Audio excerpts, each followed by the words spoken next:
Testing， 聽唔聽到啊？聽到。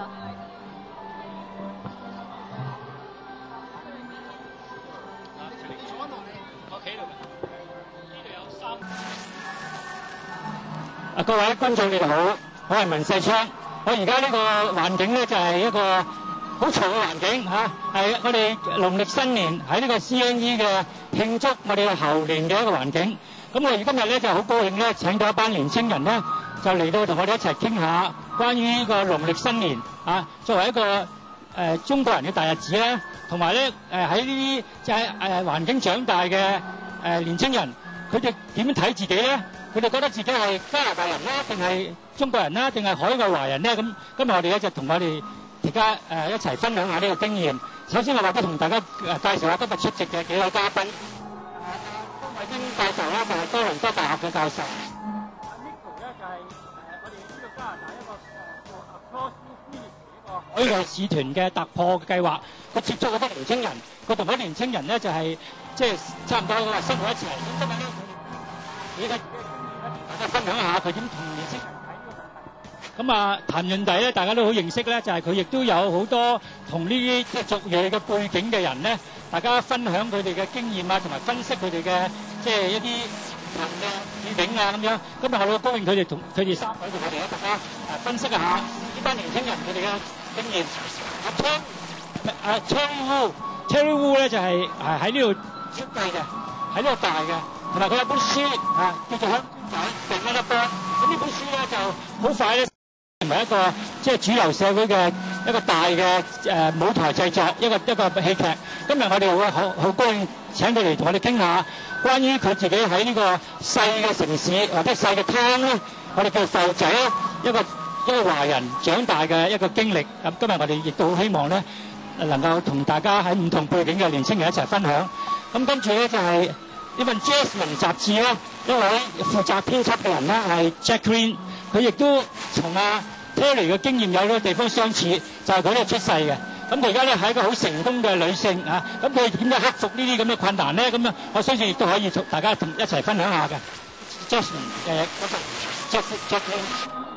咁啊，跟住咧有一位咧就係香港嘅，或者你起身同我哋講講，即係你個名係咩？Andy 啦 ，Andy 咧就同我哋咧可以傾下，佢咧就作為一個香港一個留學生佢可以講話咧就15歲嚟咗呢度噶啦，咁而家咧就讀緊大學，咁佢亦都有唔同嘅經驗。我同阿 Tim 可能咧好唔同，因為呢個係出世一個即係同埋家人一齊移民，咁佢嘅經歷係點樣咧？我哋大家聽我講。咁跟住咧，我哋亦都你講下你係。Kitty Kitty 咧亦都同Andy 有啲地方相似，就係佢咧10歲就嚟咗呢度噶啦，咁所以係14歲啊，14歲嚟呢度。咁我哋睇下隔離呢位咧，佢真係10歲嚟咗㗎，佢喺度讀小學嘅，咁讀小學讀中學讀大學，甚至乎咧就出嚟做嘢。咁佢嘅經驗有咩唔同咧？咁樣呢位咧就係Andy 同埋Kitty 咧。三位咧都係嚟自香港嘅，咁佢哋嘅經驗咧可能有啲地方同阿 Terry 同埋阿 Jack 喺度出世唔同嘅。咁我哋今日嘅時間咧就係主要係時間，我希望咧能夠盡量由佢哋去講佢哋嘅經歷啊。咁所以我哋或者呢個時間我先講下你。我想問下你啊，Andy 你就係冇錯。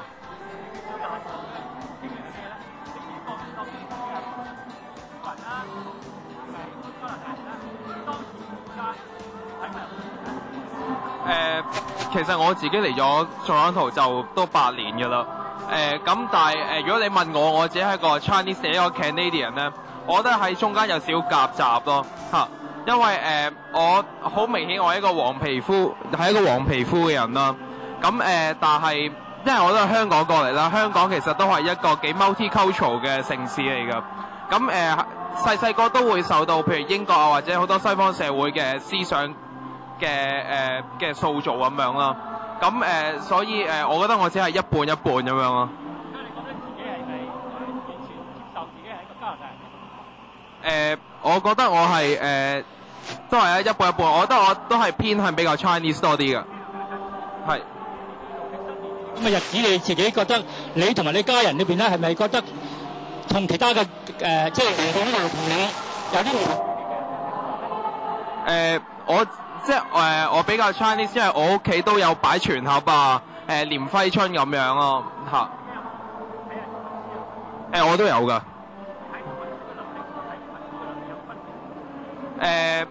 因為喺呢度都讀咗一段時間嘅書啦，咁自己喺課本上面都有多英文嘅出現咁樣，咁其實個難度唔會太大咯，嚇。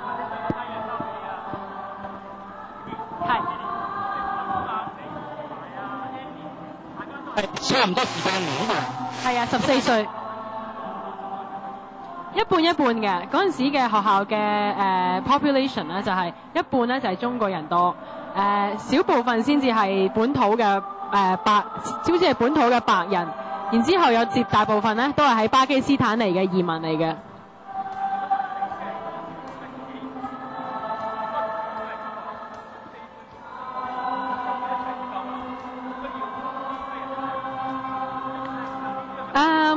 係唔會嘅，因為嗰陣時嗰個 population 咧係唔係好 mix 啊？中國人咧係自自然然自己係會同自己喺埋落埋一個小嘅圈子嘅。咁但係我嗰陣時咧，我覺得嚟到，既然我嚟咗啦，我嗰陣時係讀 grade 9嘅。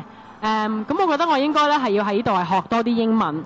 咁但係自己中國人同中國人講英文咧，人哋會覺得你扮嘢嘅係咪？所以我嗰陣時係喺 ESL 班嗰陣時咧，就係專登係同啲巴基斯坦嘅朋友啊一齊溝通啊，咁可以交流下，同埋唯一一樣可以係 exchange 好嘅 language 嗰個言語咧就係英文，都逼到自己講英文咯。加拿大嘅人有咩唔同咧？有冇覺得你自己即係除咗英文同佢哋即係唔能夠話讀已經開始嘅時候你會咁好，即係講得咁好之外咧，你覺得自己有冇一個即係身份上嘅問題？即係話你到而家今日為止，你自己當你係人多啲，定當你係香港人多啲？到而家我嚟咗10年啦，我覺得係我仍然係中國人嚟嘅，我亦都好 open 咁樣去融入呢個加拿大嘅社會。但係有啲生活習慣，譬如我自己嘅即係喺屋企嘅傳統啊，食嘅嘢啊，出去嘅 entertainment 啊，完全咧都係同有好多即係加拿大本土嘅後生仔咧係有啲唔同咯。你嚟咗嘅時間就仲有啲係嘛？係啊。即係你係好細個嚟嘅。10歲到咯。10歲到，咁你有冇即係要讀啲即係話？英文嘅特別嘅班啊，嗰陣時都要讀 ESL， 係啊。咁如果 ESL 嘅時候，你覺得先生對你哋同埋其他啲唔係 ESL 嘅學生有冇分別㗎？如果係淨係讀 ESL 嗰個班嚟講咧，咁其實啲先生都好關懷我哋嘅，因為我哋全部人都係中國人啊，或者係啲英文係第二語言嘅學生，咁佢都會即係好適應我哋啊，或者好關懷我哋咯。咁但係你話譬如去到一個普通嘅，譬如上唔係英文嘅堂嘅時候，話數學堂啊，或者係法語堂嘅時候，因為佢都要顧到同其他嘅族裔或者係即係主流社會嘅人士都要一齊咁成長噶嘛，咁所以佢可以俾到我哋嘅幫助就會少啲咯，即係佢對比之下會係。即係一路讀上去，讀中學、讀大學，咁個語言對你嚟講已經冇困難㗎啦。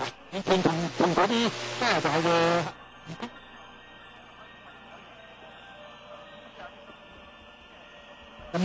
習慣啊咁樣，其實都會有嘅，因為即係始終都係我喺屋企嘅文化都係比較中國性啲嘅，咁所以有陣時佢哋講嘅，佢哋對有用好多 slang 嘅語言啊咁樣係會有分別嘅咯，咁可能佢哋用嗰方面係會冇佢哋咁好咯。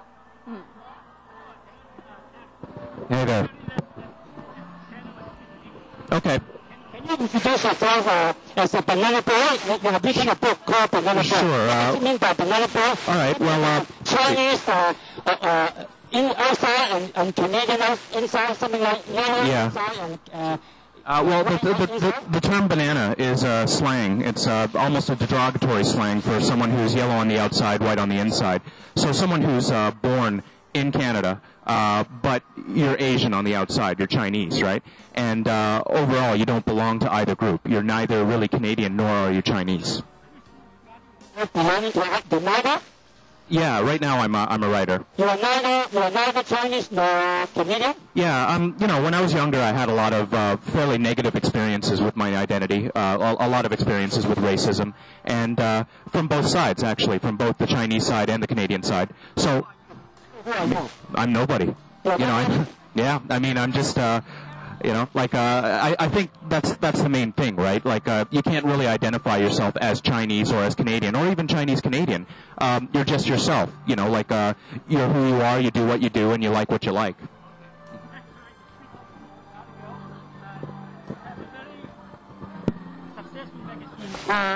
Jasmine. Yes. And are you a banana girl or banana boy or whatever you like? Yeah, I guess I'm a banana girl. I was born in Canada. I barely speak Chinese, although I understand most of it. My parents speak Chinese at home, but I answer in English.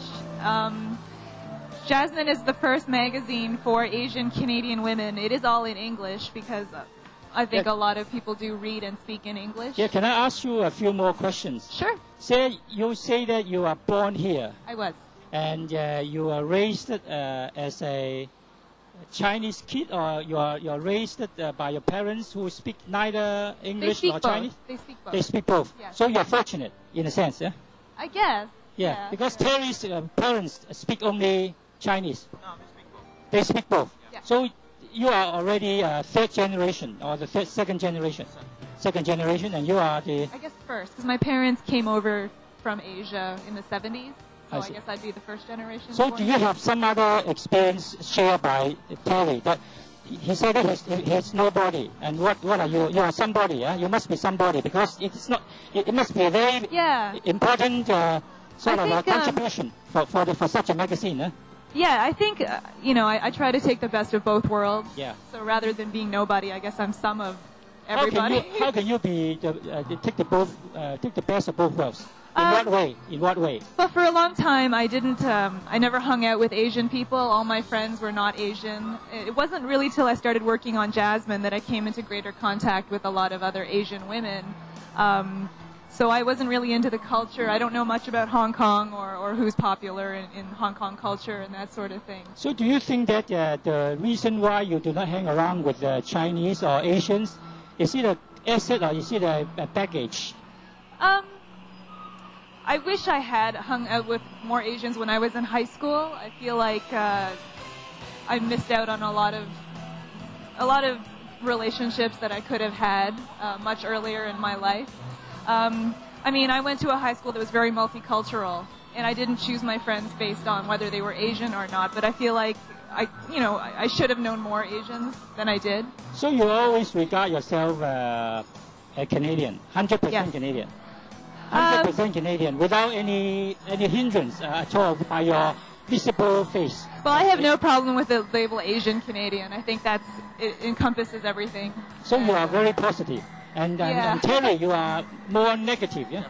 In what way you are trying to share your experience with Jacqueline? Yeah? Well, I think as you get older, things change about your situation. And, by writing something like Banana Boys, I really dealt with a lot of my negative issues, like in the past. But, as things kind of change over time, you become more comfortable with yourself.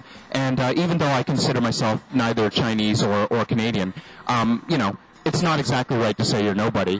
You're just yourself, basically. You have to have confidence in yourself. You have to follow your own passions and your own ideals. And you can't let anybody tell you, basically, oh, you're not Chinese, or oh, you're whitewashed, or oh, you're just a banana boy. It's really up to you to basically define yourself. Can you tell us in some incidents how you come and how you become uncomfortable? If you are uncomfortable before, are you more comfortable now? I think there's always, as time goes on, you become a lot more comfortable. But there's always going to be things in Canadian society, for example, that pretty much remind you that you don't really belong here, whether it's a random sort of a piece of racism that's hurled on at you, like on the street, or going on TV or movies and only seeing stereotypical Asians, Asians who, cook or deliver food or just kung fu artists or something like that, or even no Asians at all, like a good example would be a show like ER, it's in a hospital. There are hardly any Asian doctors there, and that's just kind of ridiculous, right? You don't need to have Asian doctors in every show, do you? No, but it's more realistic to actually have a lot of doctors. I know my mom wanted me to be a doctor, so, you know. Okay, let's try to go to the earlier generation. 譚潤大，我想問下你，但係聽完嗰兩班人啦，咁你覺得即係你個反應會點咧？第一個反應會點咧？即係嗱，一班人咧就嚟自香港嘅，呢兩位咧就喺度出世嘅，咁你又亦都接觸過其他人，你覺得呢班人有冇代表性啊？哦，咁佢哋每一個人都有相當嘅代表性嘅，但係佢亦都即係好似 Terry 咁講啦嚇，其實最緊要都係點樣可以建立自己嘅對自己嘅自信心。咁當然因為加拿大移民社會咧，有好多時咧父母嗰一代嚟加拿大嗰陣時咧，已經其實有喺呢個文化嗰方面咧有相當嘅壓力啦。咁佢哋突然間咧，亦都對自己嘅所謂中國人背景咧係敏感咗好多嘅。咁變咗佢哋對佢哋細路仔成長嘅過程嗰陣咧，期望係好大嘅。咁變咗好可能喺嗰方面咧，就同呢個細路仔，即係喺加拿大出世嘅細路仔咧，就好容易有一個代溝喺度。咁如果家長即係做父母嘅咧，譬如喺加拿大嘅做嘢經驗唔係好好好多辛苦嘅地方，但係細路仔學校讀書就淨係已經即係同嗰個父母嗰個經驗咧隔離得好犀利嘅。咁如果嗰度咧，即係喺代溝嚟講咧，係一個我哋可能即係華人社會咧喺呢方面唔係話好多會即係照顧到，即係等到呢個喺呢度出世嘅細路仔同埋移民嚟嘅父母咧係多啲溝通咯。但係有一樣問題即係咁啊，即係我哋所謂文化嘅問題啦。因為加拿大個社會同美國唔同啦嚇。加拿大成日都話我哋其實係好民主㗎，我哋唔會有呢個種族歧視㗎。其實就唔係，好似 Terry 話齋啦嚇，佢喺度出世，就算佢唔想好似所有喺呢度出世嘅其他白人細路仔咁嚇，人哋都唔會當佢係，因為佢係所謂有色嘅人種咁嚇。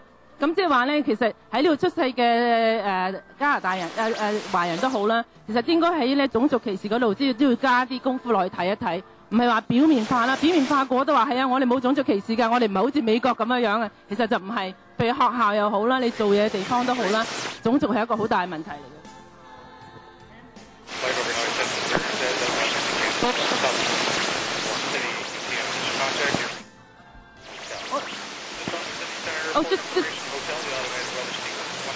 Okay. So I was just saying very briefly that there is this generation gap that's easily developed in terms of the parents' generation because they came from, say, China or Hong Kong, and once they get here, culturally, actually, there's a long process for them to get acculturated. So they get very sensitized as to how much of Chinese culture they have to hold on to maintain their own identity as Chinese, right? So they also, in that sense, develop a really unrealistic expectation on the younger generation, and that just exacerbates the problem of the general, generational conflict. The other thing is, Canada always prides itself as a democracy, that we don't have any racism issues here, unlike the Americans, which is not true, right? So it's important for us to recognize that even though on the surface things look okay, but in fact, in schools, in workplaces, in the court system, in the policing system, there are a lot of issues of racism, so we shouldn't ignore it. Can you respond? Can you respond to Tam? I agree. I mean, do you agree what she said? We pride ourselves as Canadians on being fairly racism-free, but I encounter racism at least once a week downtown Toronto. It's not surprising at all. Do you agree that this kind of thing can change with time? I hope so. I hope with more magazines like this and more books like Terry's that people will see more views and there'll be more voices, and that sort of racist incident will become less and less acceptable. Terry, do you agree that one day this kind of sort of a harmonious assimilation can take place? And is it a good thing or bad thing? Well, I don't think anything will ever be perfect. You always watch TV shows like Star Trek on TV where everybody's all happy and everybody cooperates and stuff. Yeah, that's just fiction, right? That's science fiction. I think as society goes on, there will be newer and different things that basically develop for better or for worse. So we will solve a lot of our problems, but maybe newer ones will come up and we're just going to have to tackle them all together. We're not alone. It's important to champion Asian and Asian Canadian causes, but the important thing is to understand that we're all in it together. Respond to what?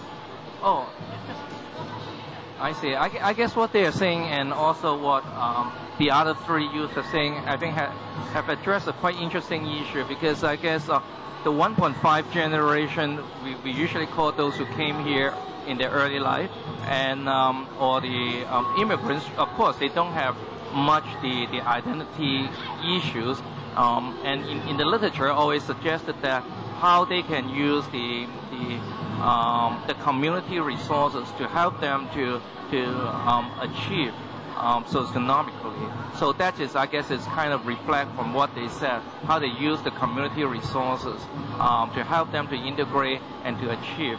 As for those who born here, I guess in the past, the literature has suggested that Asian or visible minority, they don't have much choice to choose their identity because of the skin color. But in recent years, research suggested that not necessarily the case, because even among the Asians, they can have a choice to choose how much they want to affiliate to their own community. Some of them, they don't want to affiliate at all. Some of them, they find quite all right to affiliate with their own community. So in terms of their ethnic identity, we also see that they have a choice of how much they want to integrate with the community. So I guess it's also reflect from Jacqueline and what Terry said. 我哋咧就聽過其他人講過佢哋嘅經驗，亦都聽過兩位嘉賓啦。我係想聽下 Nico， 如果俾你作為一個即係分析咗我哋咁多人講過嘅嘢，俾你講最後嘅2分鐘，你會點樣講咧？我自己就會覺得而家係一個機會啊，因為咧就當我哋睇見咁多唔同嘅華裔年輕人喺度，而且喺呢個城市，其實頭先阿 Tam 講，即係點樣我哋可以 work out 嗰個大家嗰個唔同嘅種族，我覺得 Chinese 咧係一個好好嘅機會去 work out 呢樣嘢。個 keywords 咧就係個 respect 啊，即係如果我哋要 respect 我哋，如果我哋成日將我哋嗰啲唔同嘅地方咧一直提升話我哋好唔同好唔同，咁其實係做唔到一啲乜嘢嘢。如果你有一個和諧咧，係應該係將我哋同嘅地方咧係更加提升佢，咁讓到其他嘅族裔咧都睇到啊，原來我哋咧係可以 level 一個 multi-cultures。Even though within Chinese we are in multi-cultures and there is a beauty in multi-cultures. I know it is costly, but still it's worth and it is valuable for us to live together. 所以我覺得唔單止淨係 language 咯，係好多嘢係 build up 咗我哋嘅，包括我哋嘅 family， 包括我哋嘅 history， 包括我哋嘅 cultures。咁但係呢個咧係我哋嘅強項嚟嘅，唔係我哋嘅弱項嚟。好多謝 Nicole。咁佢嘅觀點咧，我相信咧亦都係一啲比較 positive 嘅觀點，即係話我哋講緊呢個族裔問題咧，其實咧係有一個選擇嘅，即係你可以留翻自己族裔嘅優點。亦都可以咧完全融入個社會。咁呢個究竟係咪呢個係一個神話咧，定係可以即係解決嘅問題咧？我哋休息一陣，再翻嚟同大家繼續探討呢個問題。咁你哋唔好行開咯喎，我哋好快又會再同大家繼續傾落去。拜拜。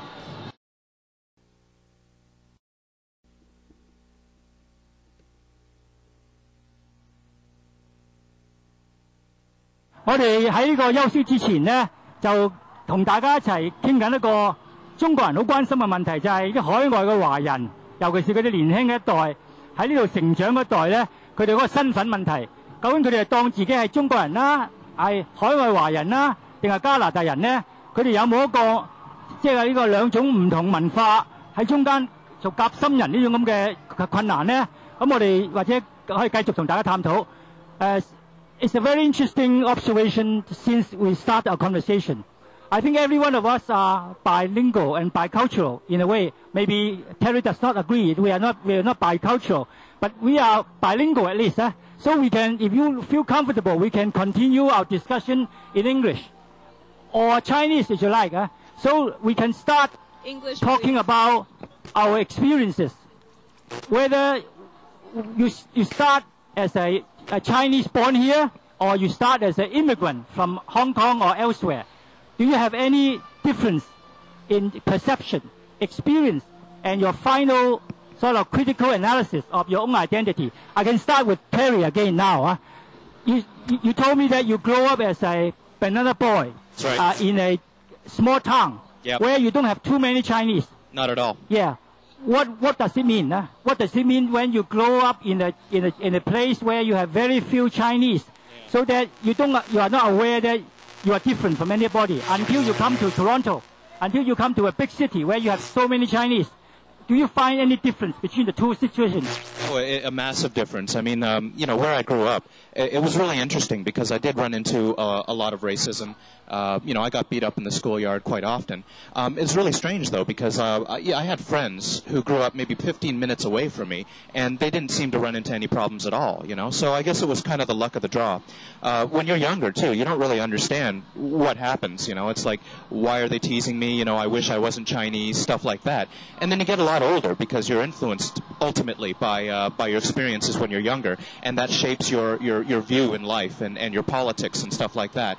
That's why I guess I feel the way I do about identity and about being Chinese or Canadian or neither. It's ultimately shaped by the experiences I've had when I was younger. And then when I did come to Toronto or go to school, I went to the University of Waterloo, and there were a lot of Asians. My first response is that, wow, there are definitely a lot of Asians. I've never run into this before.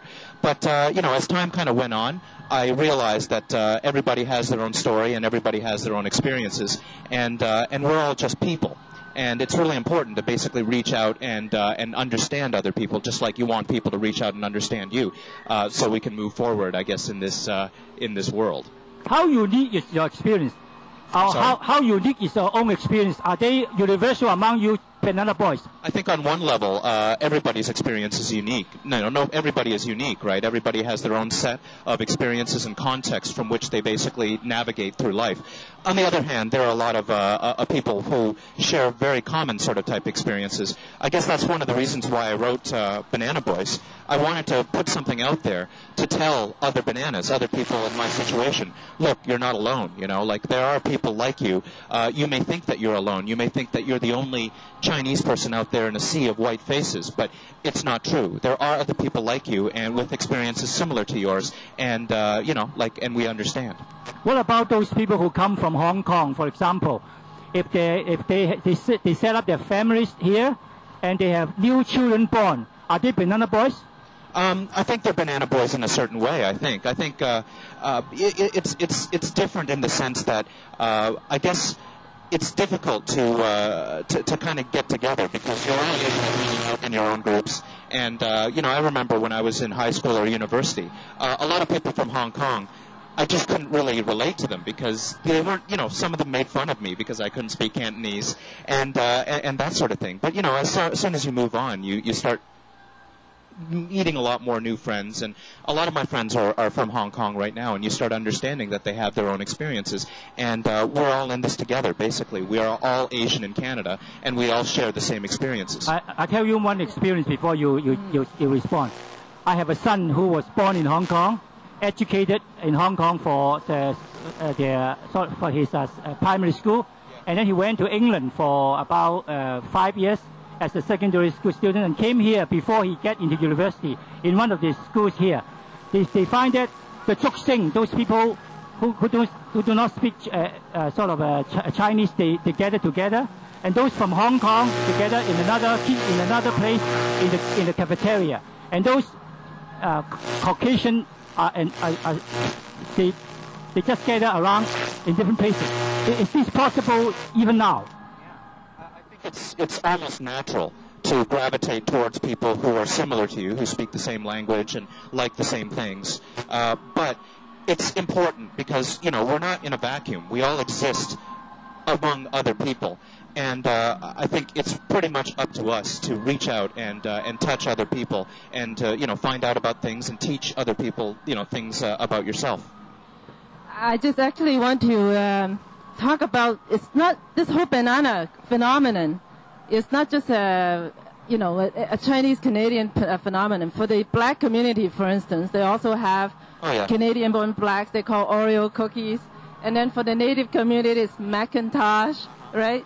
Yeah, red on the outside of like ABCDs. Yeah, exactly. So I think it's part of the problem, if you want to look at it negatively, that all visible minorities who are born in Canada, because Canada sees itself as a white country, even though its policies since the late 60s and 70s, basically let in a lot of visible minorities like ourselves. But I think the historical origin of this Canada being more or less a white country still persists today in the media. Certainly, that's one of the reasons why the media will not let visible minority faces. It's nothing that you can really escape in this country or in North America as a whole, like in the States. But one thing I am conscious about is that it's a lot better here than in other countries. I have friends who, for example, are in England or in Australia, for example, where, they're even in a lot of ways less flexible than your average Canadian. Yeah. So as much as there is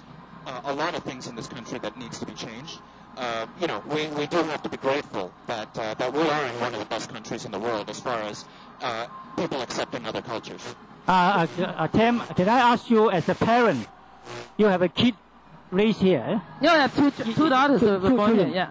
And on top of that, I didn't marry a Chinese. Yeah. So I have another, situation that I have to deal with. So you are multicultural in a way, multicultural. How important is the role played by a parent here for kids like Terry and other people from Hong Kong? Well, I think in all situations, if you decide to have children, parents do have responsibilities, right? But of course, if you yourself, as I said before, depending on your situation, if you come here as an immigrant, of course, you have a lot of issues that you have to deal with yourself in terms of your own identity issues.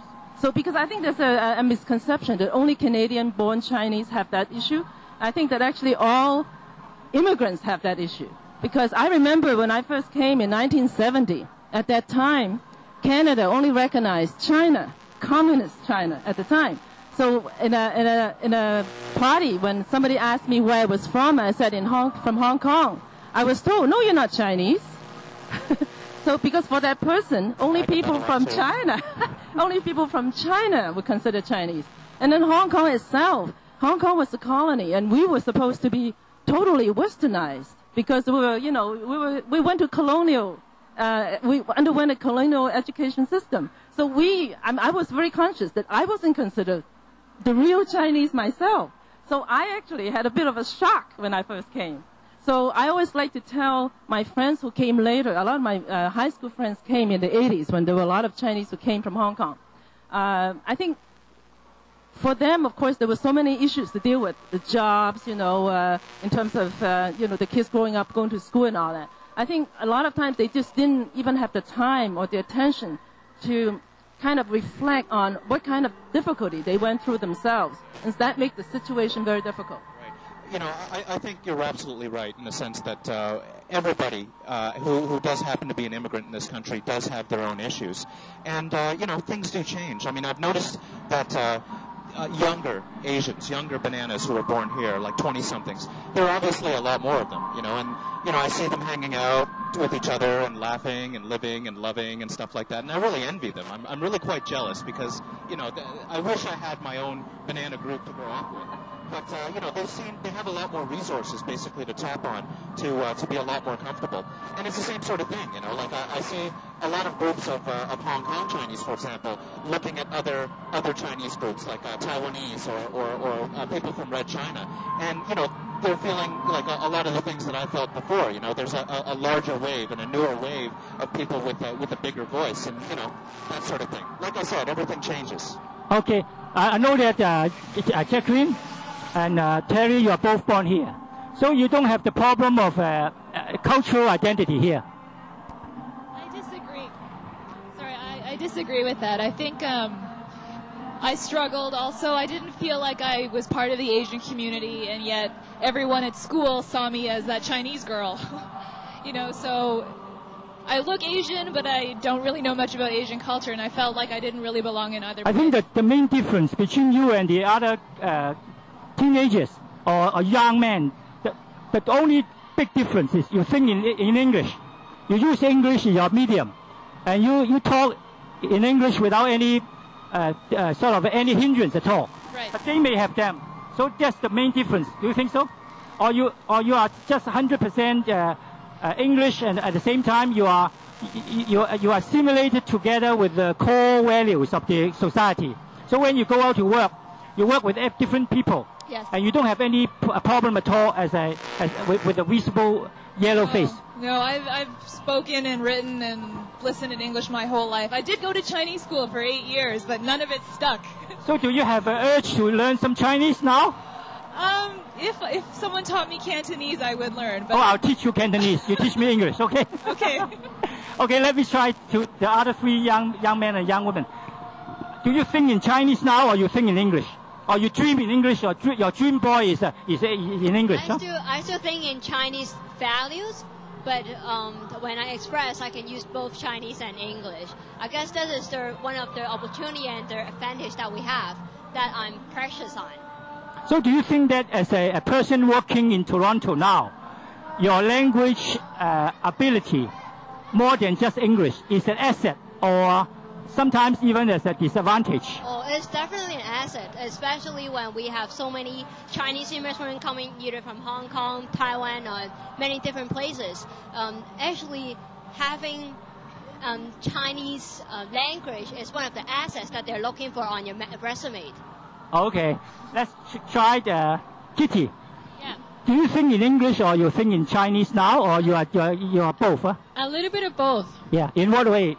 In what ways? I dream about things in Chinese though. You dream about things in Chinese. That means instinctually you are more Chinese than Canadian, huh? I would say a lot of my friends are CBC background, and they're really happy that I'm in the group. Yeah.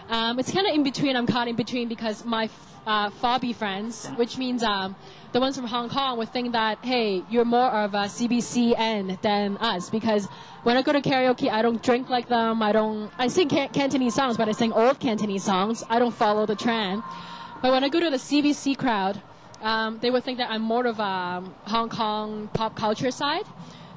So I think that what I have right now, it's the best of the two ends because I'm in the middle. So you're just like a fish that can swim in both waters, huh? Yeah. Are you okay now? 100% okay as a Canadian? Yeah. Okay, let's go to Andy. I want to know whether your early experience as a young kid from Hong Kong, do you encounter difficulties in language? On how can you overcome this? And do you still have problems, say when you are going to an interview or something like that? Do they regard you as not as good as the other Canadians here? Actually, when I first come to Canada, I also have a racism problem. Like Kitty and Diana, I still have to go to the so-called ESL class, and I also go to the regular English class. And you know, the education system is like be fair to everybody, right? And so the professor basically have to let everybody to speak out. And it's actually a nightmare for me to go to English class because when I study, I mean when I try to read the paragraph, that's obviously I got a Chinese accent and just a lot of breaks in between, right? And the other kids just laugh at me, like insult, like what are you doing? You don't understand English. You're not, get out of here, like something like that. It makes me it gives me a big pressure, like. And since my school is actually got 60% of the Chinese Asia in school, and that's the reason why in my high school stage, I just stay in my comfort zone, like stick with the peers, and I get along well. And then I'll start think, why I have to cross if I can still survive in the high school. Then I actually go to the other stage in university, and I start thinking it's not going to work. After I got a message from my family, we're not going back to Hong Kong. We have to, for my future career, I have to stay in Canada. So I guess I can only stick in the Asia areas, like only get along with the Hong Kong people, only Chinese people. I have to cross. I have to get along with the Western. Then I have to. That's the turning point why I have to. Why I start contact with the other ethnic groups. And I try to speak more English, and I guess a sense of urgency. Like, if I have to survive, I have to cross. Do you agree with this kind of perception that most Canadian parents here and the Canadian sort of Chinese Canadian parents, they have different attitudes to the younger generation? when they want to say to ask advice from their parents, they like them to get into professions, lawyers, computers men, or engineers, and not like people, Terry or Jasmine. They move on something more creative, more different from their stereotyping. Is that a true observation? So many Chinese parents want their say they don't even encourage intermix with other girls or boys from the other races.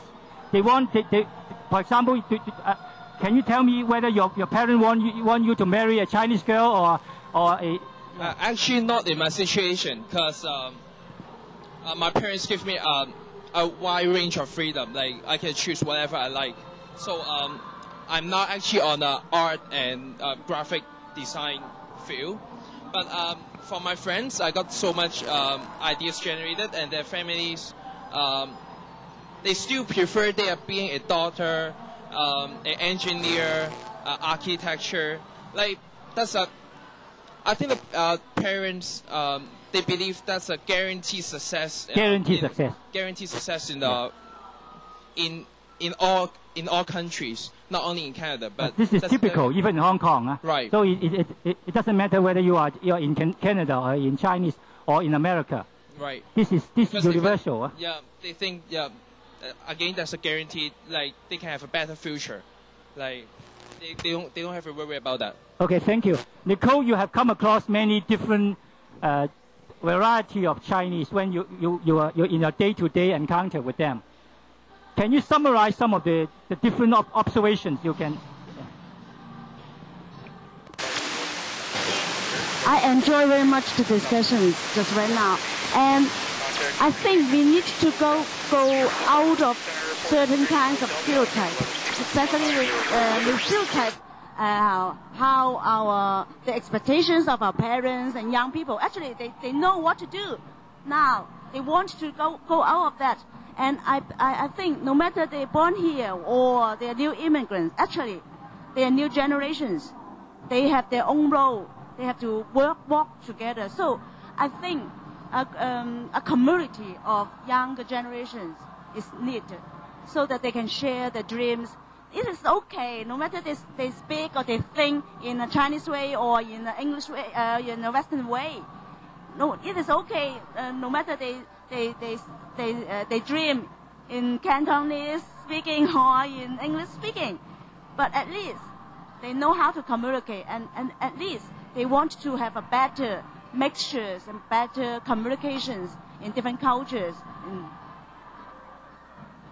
No, the earlier on, like in the past, because our parents, or the generations before us, were so concerned about making their way here, establishing themselves here, their priorities basically were survival and success, right? I think as Asians in general, it doesn't have to be Chinese, it could be Japanese or Korean, yes. They get more established here in Canada. We're more able to pursue our passions and what you call our dreams, right? There's just more of an infrastructure, a base that you can work on.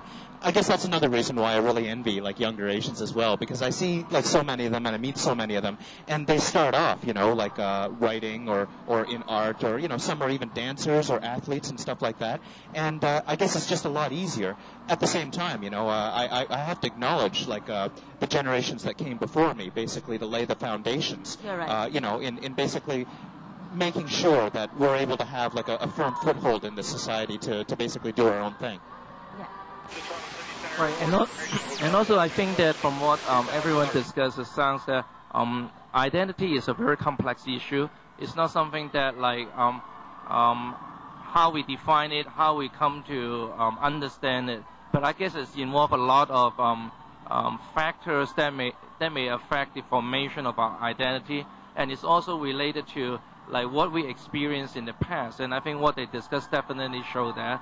And so I guess I think the discussion revealed how complex it is when we think about identity, especially identity related to Asian population. I think it's very interesting to assimilate our experiences like we are assimilating into the society. But I think after talking among ourselves, I think we may think about certain directions or summarize some of our views. after this little break, okay? We'll come back and then we can talk about what we think should be gathered today and point to the future. 我哋到今日為止，到呢個時間為止咧，我哋休息一陣咧，我哋翻嚟咧繼續我哋嘅討論啊，唔好行開啊！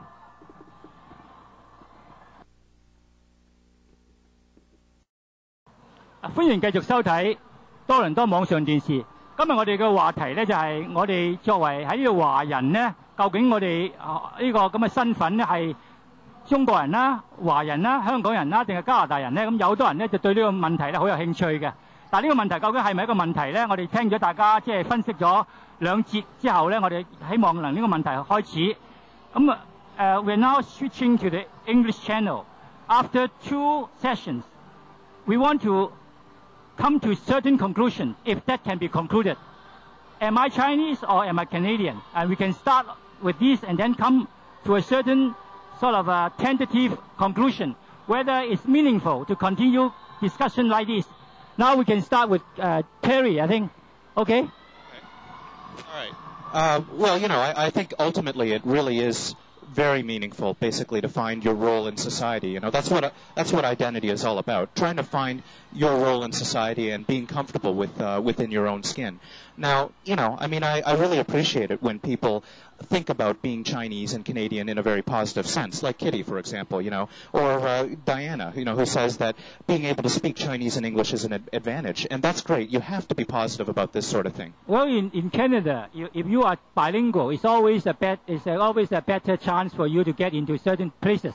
If you want to be a federal politician, you have to speak fluent French. That's right. So why not, if you want to be a successful person, you say in a big business, which have a lot of Chinese potential, so in terms of the marketing, that is an advantage to be bilingual and bicultural. Right. You know, I mean, there are always going to be advantages, but at the same time, you know, there are always going to be disadvantages as well. And, you know, while it's important to dwell on the positive aspects of belonging to each culture and being very comfortable within two cultures, there are always going to be disadvantages as well. You know, like Tam was saying, basically, your race really does mark you in this country. There's no way around it, you know. Yeah. And like if you're talking about being in the federal government, how many Asians are there right now in the federal government in senior cabinet positions or as MPs or as MPPs? The answer is very, very little, right? Yeah. So it goes back to the question of assimilation. So when an outsider gets into a place where you have so-called inner core group, for example, the Caucasians, the Americans and the English, they come to Toronto earlier than the other new immigrants. So it's a matter of cultural assimilation. But this is only a myth. You have to be civic assimilation. Everybody should be treated equal, mentally as well as just legally. So that there's a long process from cultural assimilation to civic assimilation. Civic means everybody treated equal, no discrimination, jobs open to everybody, and there is complete equity. Actually, I want to go back to the whole issue around bicultural and bilingualism. We have to remember, though, as far as the government policies are concerned, Canadian government only recognizes English and French as truly bilingual. They don't recognize any other languages. If you're bilingual in Chinese and English, officially, you're not bilingual. That's something I found out. I was shocked, right? So in a sense, there is a government, even though they consider themselves very, you know, liberal and democratic and all that stuff, this whole issue about multicultural and bilingual has a lot of tension between these two concepts. So you have to fight all the way. I mean, it's all very easy for us to say, yeah, we want everybody to be bilingual, keep your Chinese. But you can't do that because when you go to school, the school tells you to speak English only. You have a lot of pressure to just totally forget your Chinese. So how are you going to do that, right? How are you going to make the fact that kids who come here as immigrants, that they go into the school when they want to speak Chinese, they're not going to be told, shut up, you can only speak English. You're here in Canada, don't speak any Chinese. It used to be like that. So, and how are you going to also make the Canadian-born person like Terry to feel not ashamed of not being Hey, able no, to I'm not ashamed, okay? No, I I'm mean, not you. alienated. Right. No, you turn it around. It's wonderful. There's a difference. No. But it's good that you turn it around. But there is, I guess my issue is, Canada actually has a lot of pressure on immigrant kids to speak English alone. And because of that, it has a lot of psychological pressure. Are you calling on me kids. psychologically unbalanced? You know, So am I. I'm in the same boat, I'm trying to tell you. Well, I think you are quite right, both of you. We're talking about equality. It's a matter of power. You know, the power conflict is one of the sort of analysis when you talk about ethnic relationship. It's not only assimilation from one culture to another culture. It's also whether who is making the decision. Exactly. If you are talking about bilingual, why French-English? Why not Chinese and English? If Chinese is getting more than if more Chinese are coming here than French, what happened to the status of Chinese? So it is a matter of still power conflict. Huh? Oh, it's a tremendous power position because the government, the Canadian Parliament decides where the money goes. If you want to speak French in the schools, there's a lot of money that goes towards French programming. But there's no money for people to want to speak Chinese or learn Chinese or other languages. That's where the power is. Where does the taxpayers' money go, right? You put money where your mouth is.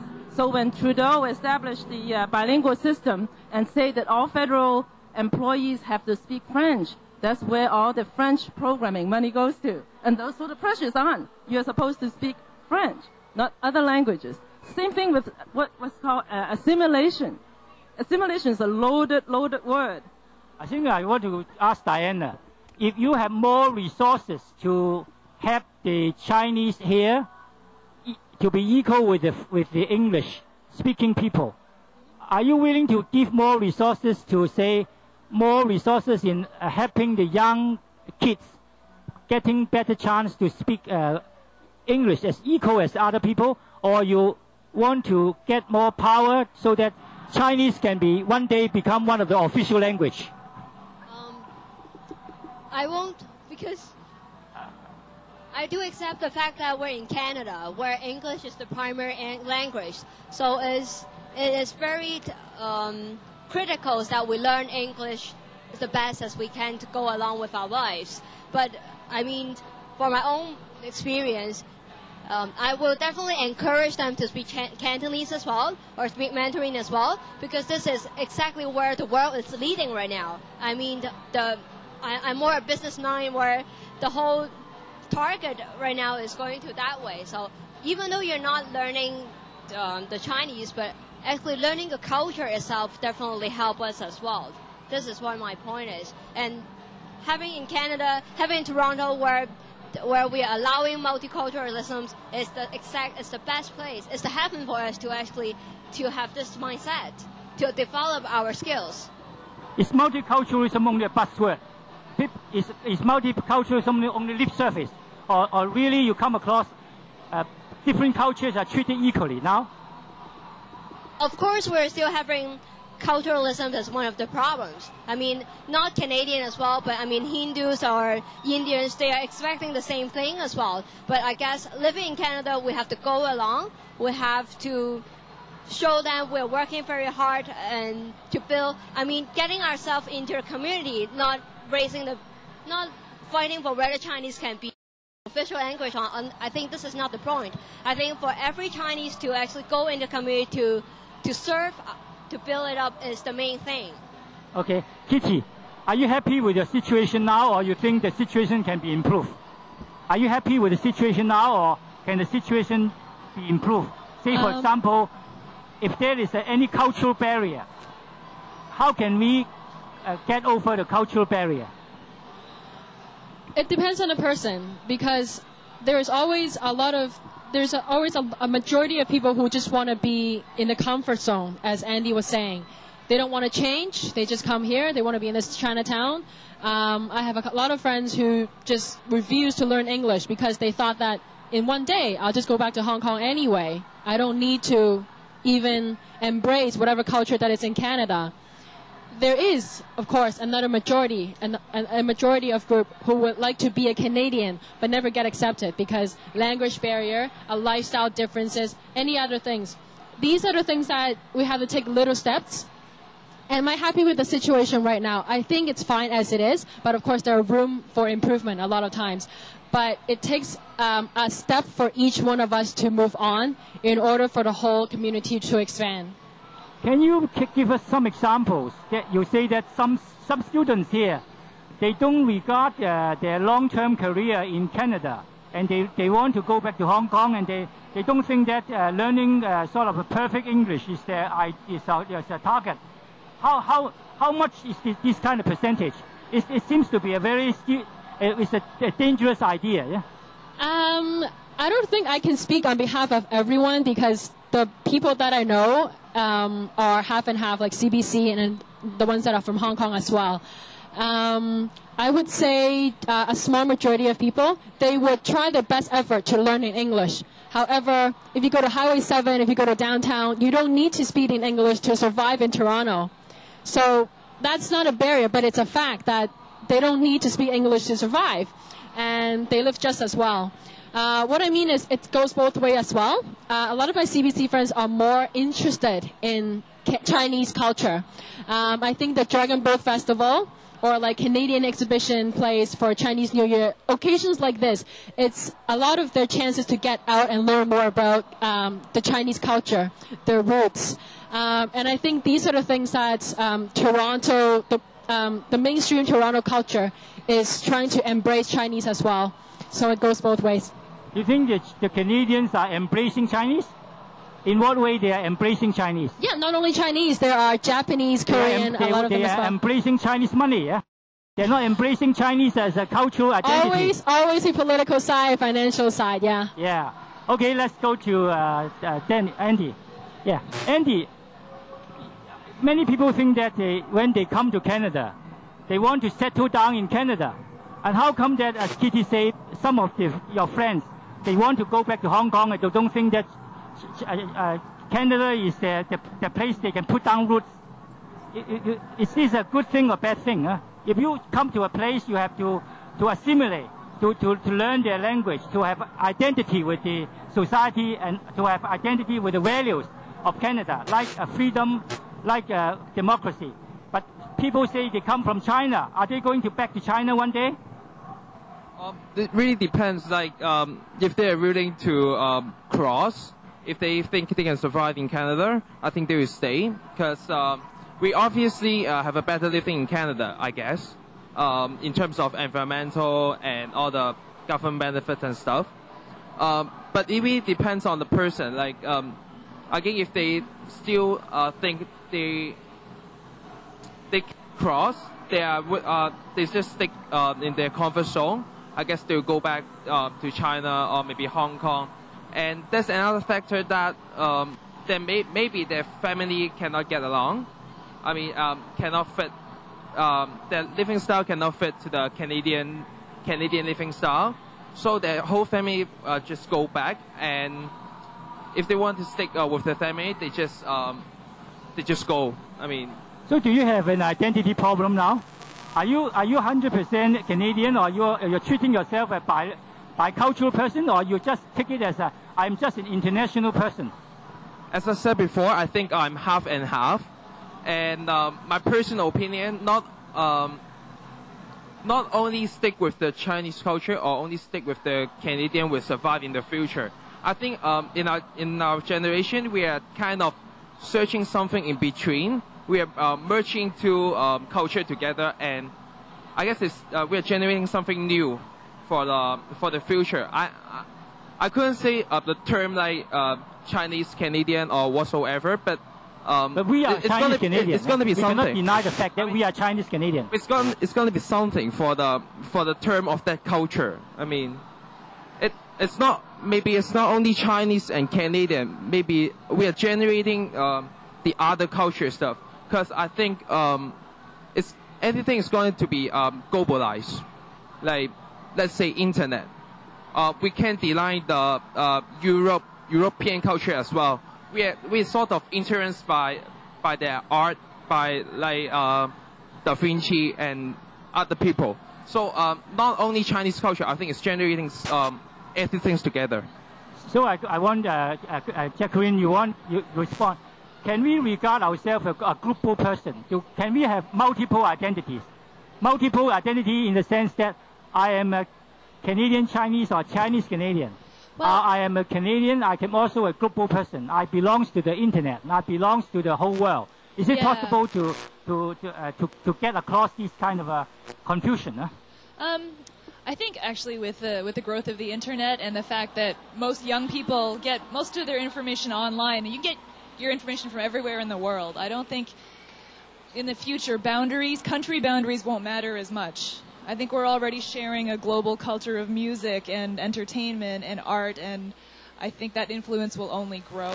I did want to point out that one of the reasons we started Jasmine is because it's basically the magazine I wish that had existed when I was growing up, because I read a lot of magazines, but most of them didn't apply to me because the makeup tips didn't work on Asian faces, or there were very few, if any, Asian models.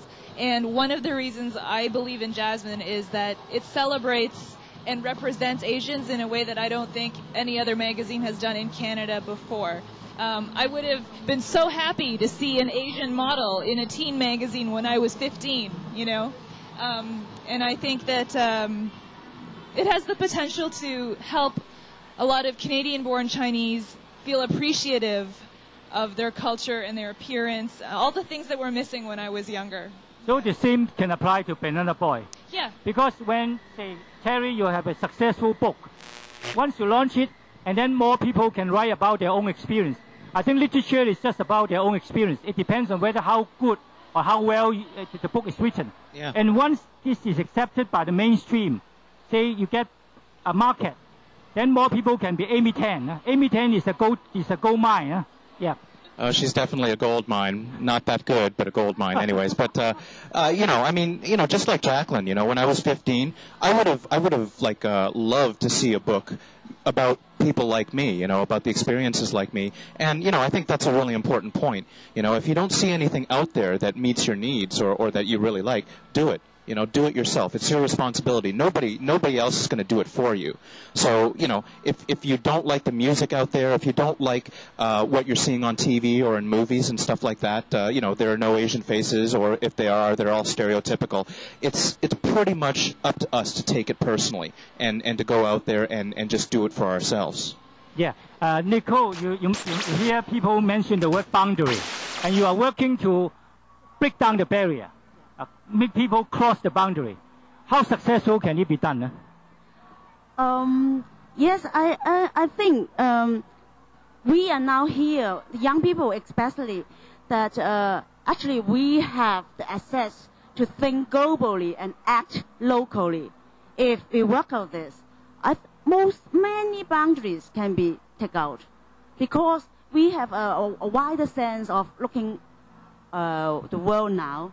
And as Jacqueline has said, the world boundary actually is breaking down, right? In terms of cultures, in terms of lifestyles, songs, everything.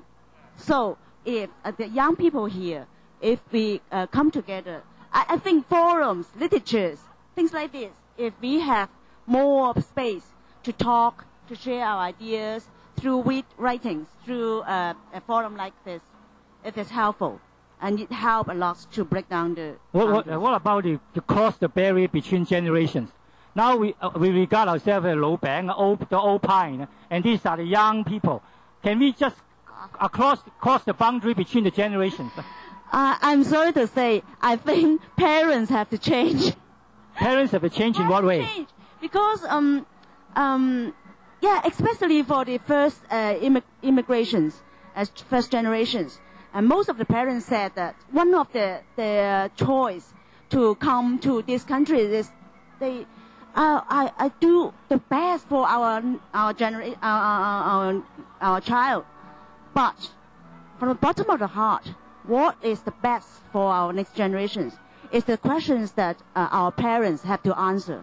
The parents usually use their own values to impose on the young generation. Yeah. What they think may not be the same kind of thinking as the young people, but they want their mold Yeah. to be stereotyped again and again. Yeah, and many parents, they said that they compare their generation to their child, and then they said that, oh, you are so lucky. When I was at your age, I was so tough to earn my living, right? So you have no way to say that you are unlucky, and then you have to work out the best. But the younger generation asks, what's the best for us? You never know. If you don't answer these questions, I don't see our parents will have an answer for that. Yeah, I think one of the buzzwords today is globalization. So you can think globally, but you can act locally. What about, say, Eric? Can you give us a sort of a final analysis of what you think about today's discussion? Is it meaningful to talk about, say, assimilation? Is it meaningful to talk about, say, power conflict? Or is it meaningful to just continue the conversation so that we can one day get a conclusion, which may not be final? I guess there's never been.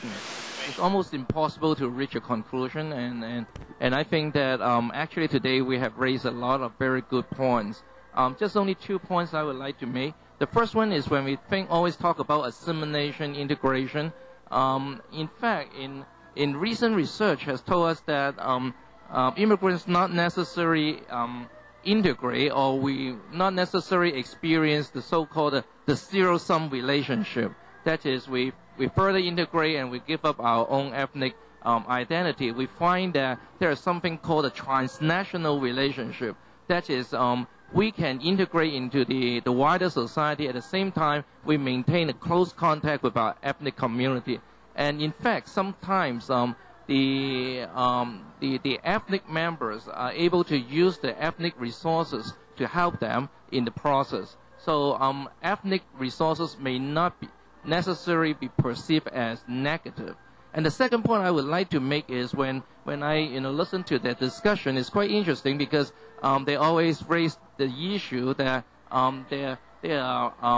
a new identity is emerging, or they're creating a new identity. I think that's something quite interesting because, in fact, when we always mention about the term Asian was the term just only has been used started in the 70s because of the civil rights movement in the state, that the Asian groups they started to realize that they have to pull together and to fight for their own civil right. So therefore, Asian as a term becomes very popular started in the 70s. So I guess it's when we think about our identity, is something always is emerging, is something that always changing and can be fluctuated. So it depends on the time. And you mentioned also the word integration. You think it's not necessary, it's not a mandatory thing to have everybody integrated into the core value of the society, or they can retain their own cultural background? Can this be one way to look at the problem, or is it a very negative way to say you can always remain your cultural identity as you are? You don't need to assimilate, you don't need to be integrated into the society as a whole.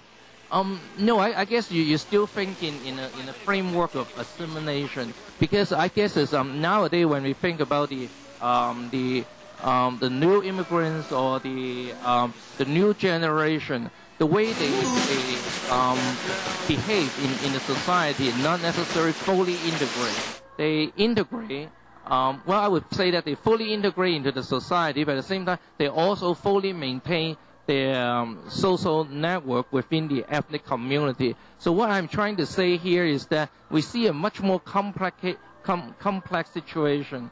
That is, they fully integrate at the same time in both ways, in the wider society as well as the ethnic community. 我哋而家或者轉一轉個頻道啊，即係因為就嚟呢個節目咧，就可以講話到尾聲咧，我都想大家咧用好短嘅時間，用幾句嘅中文講下你覺得即係今日嗰個題目嗰個意義喺邊度咧嚇？我覺得好嘅，永遠討論 ethnic identity 係一個好重要嘅 topic， 因為我諗每一個人都要 deal with 即係 identity 呢個 issue， 咁我諗多啲討論係好嘅。我覺得係大家如果係based on一個互相欣賞嘅咧個討論啊，同埋無論係寫嘢啊或者係講嘅話，都係帶俾我哋新一代一個出路。我覺得討論 identity 係一個好好嘅 issue 啦，因為係特別係 for 我呢個叫做no roots 嘅 generation 咧，無根嘅一代，其實一個好好去反思一下究竟我哋 identity 係乜嘢，去幫助我哋喺前面條路點樣去行咯。覺得好幸運，因為喺多倫多呢一個即係多元文化嘅社會裏面咧，我哋係可以真真正正係容納到咁多個唔同嘅文化喺度。我覺得有呢個 topic 係好嘅，因為我哋可以令到大家認識到原來我哋真正係對緊呢一樣嘢係有重要性嘅，即係我哋就算係中國人或者 minority 都唔係俾人哋遺棄咗，咁係可以即係對我哋青年人或者好似佢哋話 no roots 呢一代咧係做一個提醒咯，都係。Jacqueline, can you summarize in 20 seconds what you want to say as a final word? I've always been comfortable being both Asian and Canadian, so and that's what Jasmine is about. It's about celebrating both. So I hope people will pick up the magazine and agree. Kerry, keep it short. All right. Well, yeah, okay. But I started off saying that I was nobody, meaning I was neither Canadian or Chinese. Obviously, that's not true. I think everybody is somebody, and I feel that I'm myself, basically. Being Chinese and Canadian, it will always be part of me, but it's my identity as opposed to one or the other. Tam, you have the final word. Huh? I'll give you the final word to conclude everything.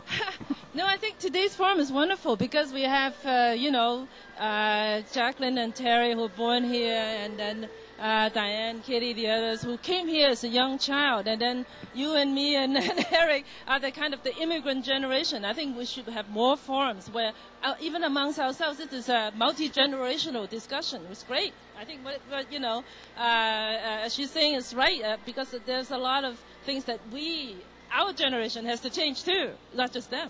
我都覺得呢個咁嘅討論咧係好有意思，因為當我諗呢個題目嘅時候咧，我唔知道原來咧可以好豐富嘅，而且我哋仲可以繼續落去嘅。咁而家就係今日咧，大家我哋恭祝各位新年快樂。呢個節目到呢度為止啦。我哋希望呢個咁嘅好有意義嘅繼續嘅呢個咁嘅討論咧，能夠喺我哋網上電視咧繼續討論落去。多謝大家收睇，多謝。